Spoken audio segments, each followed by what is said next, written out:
Hello students, आज हम लोग क्लास 10 का चैप्टर लाइट से एक स्पेसिफिक टॉपिक को डिस्कस करेंगे जिसका नाम है टाइप्स ऑफ मिरर। तो टाइप्स ऑफ मिरर में क्या क्या आते हैं? टाइप्स ऑफ मिरर में स्पेशली 3 टाइप्स आते हैं। First one is plane mirror, second one is convex mirror and third one is concave mirror। Okay, जो प्लेन मिरर हमें पता है, जो जनरली हाउस में हम लोग को मिलते हैं, जो लुकिंग ग्लास होते हैं, उसे हम लोग प्लेन मिरर कहेंगे। बाकी ये दोनों जो है कन्वेक्स और कनकेव मिरर, इसे हम लोग पैराबोलिक मिरर भी कहते हैं।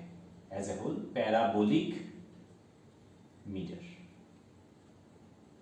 ओके, पैराबोलिक मिरर क्यों कहते हैं? क्योंकि एक पैराबोलिक शेप का होता है, इस थोड़ा सर्कल शेप का होता है पैराबोलिक मिरर। ओके, और प्लेन मिरर ऑलवेज स्ट्रेट होता है, स्ट्रेट कुछ इस तरीके का, यानी कि एक पार्ट रिफ्लेक्टिंग है और एक पार्ट नॉन रिफ्लेक्टिंग है, जो मैंने पहले क्लास में ऑलरेडी बोल चुके हैं। ठीक है, तो आज कन्वेक्स और कनकेव मिरर के बारे में देखेंगे। तो first of all convex mirror क्या है, आज हम देखते हैं convex mirror. First of all convex mirror, convex mirror. Suppose हम लोग एक बॉल पकड़ते हैं, सर्कुलर, टोटली एक स्फेरिकल बॉल, और वो कांच का बना हुआ है, यानी कि मिरर का बना हुआ है। ओके, दैट मीन्स अंदर का जो पार्ट है वो नॉन रिफ्लेक्टिंग है और बाहर का जो पार्ट है वो रिफ्लेक्टिंग है। बाहर का जो पूरा पार्ट है वो टोटली ग्लास का बना हुआ है। ठीक है, मिरर जैसे मिरर लगता है बाहर से, और अंदर से नॉन रिफ्लेक्टिंग है, अंदर से कोई मिरर नहीं है, बाहर से रिफ्लेक्टिंग है। तो इसका एक सेंटर होगा स्फीयर का। ठीक है, सपोज हमने एक लाइन ड्रॉ किया passing through the centre O. ठीक है, नाउ हम लोगों ने क्या किया, इस मिरर को हमने पार्ट कर दिया, इसका एक पार्ट हम लोगों ने ले लिया।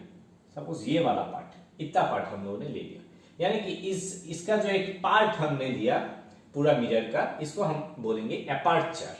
इसको हम क्या बोलेंगे, इस यहां से इतना तक लेंथ को बोलेंगे aperture, aperture of the mirror. ठीक है, तो कन्वेक्स मिरर कौन सा पार्ट है? कॉन्वेक्स मिरर है ये वाला जो इतना सा पार्ट है। सपोज हम लोग नाम दे देते हैं ए डैश। ए डैश हो गया एपर्चर, ए डैश। और ये ए डैश जो कार्व पाथ है उसे हम लोग बोलेंगे मिरर, यानी कि जो बल्जिंग आउट है, बल्जिंग आउट, जो रिफ्लेक्टिंग पार्ट है, बल्जिंग आउट है, उसे हम लोग बोलेंगे कन्वेक्स मिरर। ओके, तो इसका कुछ टर्म्स यहाँ पे रिलेटेड होगा, हम लोग एक एक करके बताते हैं। तो सपोज ये वाला पार्ट हम लोग ओमिट कर देते हैं, तो इस पार्ट को हम लोग नहीं देखेंगे क्योंकि हमें एपर्चर मिल गया। ओके, तो ये एक है aperture, aperture of the mirror. तो ये हो गया नॉन रिफ्लेक्टिंग पार्ट। ओके, यहां से इतना तक हो गया एपर्चर। तो ये जो सेंटर है, यहां से सपोज इस पॉइंट को हम लोग बोलेंगे पी। पी का नाम है pole, P means pole, pole of the mirror. Centre जो है मिरर का, जो हम लोग एपर्चर लिए है उस पार्ट का, वो एक स्फेरिकल बॉल का पार्ट को हम लोग इस सेंटर को बोलेंगे पोल। और ये जो सेंटर है, जो पहले एक स्फीयर ड्रॉ करने से जो सेंटर होता है, ये लेंथ को हम बोलेंगे, ये यहां से इतना तक हम बोलेंगे लेंथ को सेंटर और ऑफ कर्वेचर। ठीक है, तो इस पॉइंट को हम लोग क्या बोलेंगे, centre of curvature, centre of curvature, जिसे हम लोग सी से डिनोट करेंगे, सी, सेंटर ऑफ कर्वेचर। अभी ये जो लेंथ है ओपी, सेंटर ऑफ कर्वेचर, इस लेंथ का जो हाफ हो जाएगा, यानी कि हाफ इस पॉइंट तक आएगा, यहां से इतना, इस पॉइंट को हम लोग बोलेंगे एफ, यानी कि फोकल लेंथ, फोकल लेंथ बोलेंगे इसको, ठीक है। फोकल लेंथ यानी कि क्या, अगर एक रे ऑफ लाइट यहां से इतना आ गया, यहां से जो पैरेलल है, किसके साथ पैरेलल है, इस लाइन को, जो पोल और सेंटर ऑफ कर्वेचर से जो लाइन पास होता है, जिसका नाम हम लोग देते हैं एक्स एक्स डैश।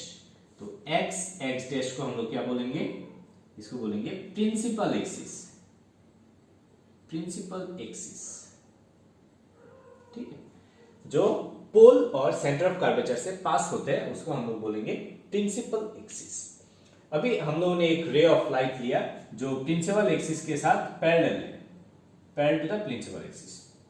तो ये रे ऑफ लाइट देखिए, यहाँ पे रिफ्लेक्शन होने के बाद क्या हो जाएगा, इस तरीके से डाइवर्ज हो जाएगा, डाइवर्ज। और ये किस तरीके से डाइवर्ज होगा, ऐसा लगेगा कि ये फोकस में मीट कर रहा है, ठीक है, फोकस की तरफ जाके ये डाइवर्ट हो जाएगा। इसलिए इस कॉन्वेक्स मिरर का और एक नाम है जिसको हम बोलेंगे डाइवर्जिंग, डाइवर्जिंग मिरर, ओके। क्योंकि ये किसी भी रे ऑफ लाइट को डाइवर्ट कर देंगे, जो भी रे ऑफ लाइट यहां पे आएगा वो डाइवर्ट हो जाएगा। एक सिंपल क्लियर फिगर हम लोग ड्रॉ करते हैं। ये हो गया कन्वेक्स, जिसका यहां पे हो जाएगा C, यानी कि सेंटर ऑफ कर्वेचर, उसका हाफ हो जाएगा F, ठीक है। अगर एक रे ऑफ लाइट इस तरीके से आता है तो ये ऐसा लगेगा कि ये फोकस की तरफ से जा रहा है, ठीक है। ऑलवेज पैरेलल लाइन फोकस से अवे हो जाएगा। तो इसका फोकस कौन सा साइड में है, राइट साइड में है, मिरर का राइट साइड में फोकस है, ओके। तो इसका रेडियस ऑफ कर्वेचर क्या होता है, रेडियस ऑफ कर्वेचर बोलेंगे हम लोग इस लेंथ को, ये जो सेंटर ऑफ कर्वेचर है P से O पॉइंट को हम लोग बोलेंगे, PO को हम लोग बोलेंगे रेडियस, डिस्टेंस को radius of curvature, okay, radius of curvature, right. तो सिमिलर वे में हम लोग कनकेव मिरर को भी हम लोग इसी तरीके से डिफाइन करेंगे। आइए देखते हैं, ये हो जाएगा कनकेव मिरर।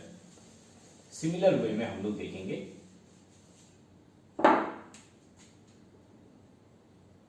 कनकेव मिरर, ये हो गया कुछ इस तरीके से आएंगे। सपोज ये एक स्फीयर है, स्फीयर, मिरर का स्फीयर, और यहां पे क्या होगा, रिफ्लेक्टिंग पार्ट होगा बाहर की तरफ, सॉरी नॉन रिफ्लेक्टिंग पार्ट होगा बाहर की तरफ, ठीक है, और रिफ्लेक्टिंग पार्ट अंदर वाला रिफ्लेक्टिंग पार्ट होगा, यानी कि मिरर जो है अंदर वाला पार्ट में लगा होगा यहाँ पे, तो अंदर वाला पार्ट पे मिरर होगा। तो अगर हम लोग यहां से एक एपर्चर ले लेते हैं, सपोज ये एक एपर्चर है, तो इसे हम लोग क्या नाम देंगे, ये हो गया पोल P, और ये हो गया C यानी कि सेंटर ऑफ कर्वेचर, ये हो गया X X डैश जिसे हम बोलेंगे principal axis, X X dash क्या हो जाएगा, प्रिंसिपल एक्सिस, प्रिंसिपल एक्सिस, ठीक है। सेम हो जाएगा, P पॉइंट क्या हो जाएगा, पोल, देन C पॉइंट क्या हो जाएगा, सेंटर ऑफ कर्वेचर। ये जो CP डिस्टेंस है, CP को डिस्टेंस को हम लोग क्या बोलेंगे, रेडियस ऑफ कर्वेचर। तो हम लोग ये पार्ट ओमिट कर देते हैं, यानी कि इस पार्ट को सिर्फ लेते हैं, सिर्फ एपर्चर को, ठीक है, सिर्फ एपर्चर वाला पार्ट लेते हैं,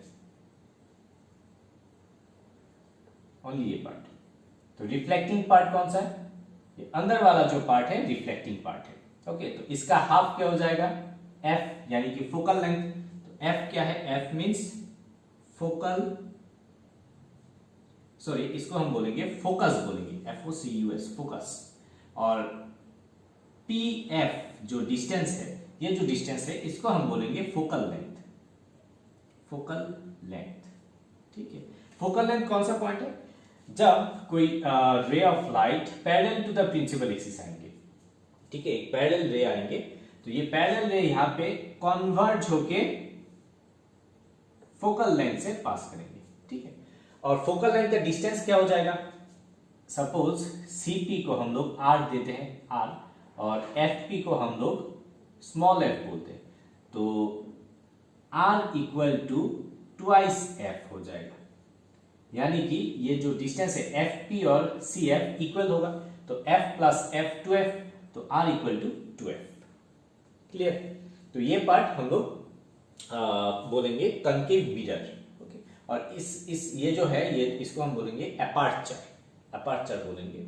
और इसी तरह इसको हम लोग कन्वर्जिंग मिरर भी बोलते हैं। क्यों? क्योंकि ये रे ऑफ लाइट को कन्वर्ज करते हैं। कन्वर्जिंग मिरर, कोई भी रे ऑफ लाइट यहाँ पे अगर इंसिडेंट होते हैं, इंसिडेंट होने के बाद ये फोकल लेंथ से पास होंगे, अगर ये रे ऑफ लाइट पैरेलल होगा तो प्रिंसिपल एक्सिस का। तो ये कुछ टर्म्स हम लोगों ने पढ़ लिया है जो क्लास 10 स्टैंडर्ड में हम लोग इस टर्म्स को यूज करेंगे डिफाइन न्यूमेरिकल प्रॉब्लम सॉल्व करने के लिए या फिर समझने के लिए। ठीक है, मिरर का पार्ट को समझने के लिए ये सब हम लोग यूज करेंगे। तो आई होप कि यहाँ पे आप लोगों ने पैराबोलिक मिरर यानी कि कनकेव और कन्वेक्स मिरर को समझ लिए हैं। और ये जो जनरली हम लोग एपर्चर को लेके ही काम करेंगे। एपर्चर जो है ये एक पार्ट है, पूरा होल मिरर का, होल स्फीयर का एक पार्ट है ये। ठीक है, इसे हम बोलेंगे एपर्चर। तो इसे हम लोग कनकेव मिरर को हम लोग कन्वर्जिंग मिरर भी बोलते हैं। यहाँ पे एक टर्म है, सपोज इसको हम लोग यहाँ पे ड्रॉ कर रहे हैं। सपोज ये एक कौन सा मिरर है? Concave mirror. ठीक है, इसका ये हो गया सेंटर ऑफ कर्वेचर, ये हो गया F फोकल लेंथ यानी कि फोकस। सपोज इस एपर्चर को हम लोग कुछ एंगल में अगर हम बोलेंगे, जो ये एंगल बन रहा है यहाँ पे पूरा एंगल, फुल एंगल थीटा अगर हम देंगे, तो थीटा को हम लोग बोलेंगे कि theta is known as angular aperture. यानी जो एंगल बना रहा है सेंटर ऑफ द स्फीयर से पूरा एपर्चर को, लीनियर एपर्चर को, इसे हम लोग जनरली बोलते हैं लीनियर एपर्चर बोलते हैं। ये वाला यहाँ से इतना तक, यहाँ से इतना तक, इसको हम बोलते हैं लीनियर एपर्चर। यानी कि A से A डैश तक, A डैश को हम लोग एपर्चर जनरली बोलते हैं, इसे हम लोग लीनियर एपर्चर बोलते हैं। और जो एंगल बना रहा है पूरा लीनियर एपर्चर का, उसे हम लोग बोलेंगे एंगुलर एपर्चर।